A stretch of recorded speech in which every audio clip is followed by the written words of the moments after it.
खबर राजधानी भोपाल से है, जहां सतना लोकसभा प्रत्याशी गणेश सिंह ने दावा करते हुए कहा है कि भारत में पीएम मोदी के 400 पार का नारा पूरा होगा। साथ ही उन्होंने कांग्रेस पर निशाना साधते हुए कहा कि रामलला प्रस्तावन का निमंत्रण ठुकराना कांग्रेस को बहुत महंगा पड़ेगा। साथ ही कहा कि गरीब कल्याण की योजनाएं केंद्र शासन और मध्य प्रदेश शासन की चल रही हैं। इससे प्रभावित होकर कांग्रेस के कार्यकर्ता बीजेपी की सदस्यता ले रहे हैं। सतना के आज सैकड़ों कार्यकर्ता बीजेपी प्रदेश कार्यालय में बीजेपी की सदस्यता ली है। कांग्रेस के जो पूर्व नगर निगम के अध्यक्ष थे या कहिए कि पूर्व लोकसभा प्रत्याशी थे, आज हमारे साथ सतना प्रत्याशी 4 बार के सांसद गणेश सिंह है। सर, कई कांग्रेस के नेता पार्टी छोड़कर बीजेपी की ज्वाइन कर रहे हैं। आज कई लोगों ने बीजेपी ज्वाइन किया है। ये भारतीय जनता पार्टी की विचार यात्रा की विजय है।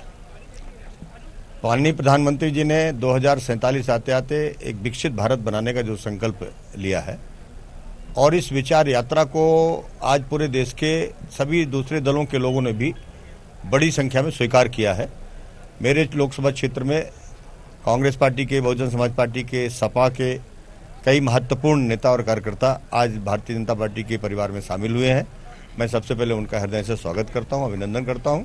और ये निश्चित तौर पर आज एक विचारधारा जो भारतीय जनता पार्टी की है ये जन जन तक पहुंच चुकी है। लोगों को लग रहा है कि देश को सही दिशा में यही ले जा सकते हैं और एक अखंड भारत बना सकते हैं, और उस दिशा में जो काम शुरू हुए हैं आज उनके प्रति लोगों का अटूट समर्थन मिल रहा है।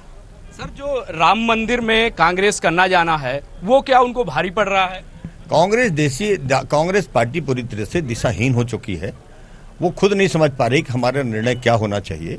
और मुझे लगता है कि राम मंदिर का न्योता ठुकराना, जो राम का नहीं वो किसी काम का नहीं। मैं तो यही कहूंगा कि जो राम का नहीं है वो किसी काम का हो ही नहीं सकता। कांग्रेस पार्टी अपनी विचारधारा जो पुरानी थी उसको देश की जनता ने नकार दिया। सर, मोदी जी का जो 400 पार का नारा है वो कितना सफल होगा? कितना लोग प्रभावित हो रहे हैं? ये पिछली बार 300 पार हुआ था, इस बार 400 पार।